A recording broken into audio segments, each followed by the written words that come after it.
सांगवी म्हटलं की काही काळापूर्वी ढोरे शितोळे संघर्ष फार प्रकर्षांचा होता. आज तेच ढोरे शितोळे हातात हात घेऊन वर करताय आणि त्याची चमक जी आहे ती आज सांगवीकरांच्या प्रत्येक व्यक्तीच्या डोळ्यामध्ये दिसते. चित्र हे बघून भारी वाटतं. भारी नाही म्हणजे आता बघा, तुम्ही आता बोलताय तर माझ्या अंगावर काट बोलताय का ती घटना तशी होती हो, परत घडूच नाही बाबा. म्हणजे असं सगळ्यात महत्वाचं, ज्यांच्या ढोरे शितोळे परिवाराच्या बाबतीत घडली त्या दोघांनाही हा विचार वाटला की मिटलं पाहिजे बाबा. आता आमची मुलं बाळ आहेत, आम्ही काय फक्त राजकीय राजकारण करत नाही ना.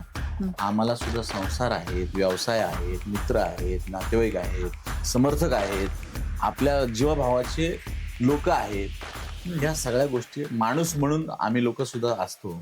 आणि 2-3 वर्षात मी जसं सांगितलं की 2 वर्षामध्ये आम्ही सुद्धा त्या भूमिकेपासला जवळ करायचा प्रयत्न करत होतो की हे सगळं मिटलं पाहिजे आणि आपण सगळ्या गोष्टींनी सगळे वाईट विचार सोडून तन मन धनाने जवळ आलं पाहिजे. आज आम्ही जेव्हा हातात हात घालून फिरतो, म्हणजे राजकीय भाषेत सांगायचं, आम्हाला दोघांना हातात हात घातलेले बघून अनेक लोक जळणारे सुद्धा आहेत आणि उगाच एकत्र आले.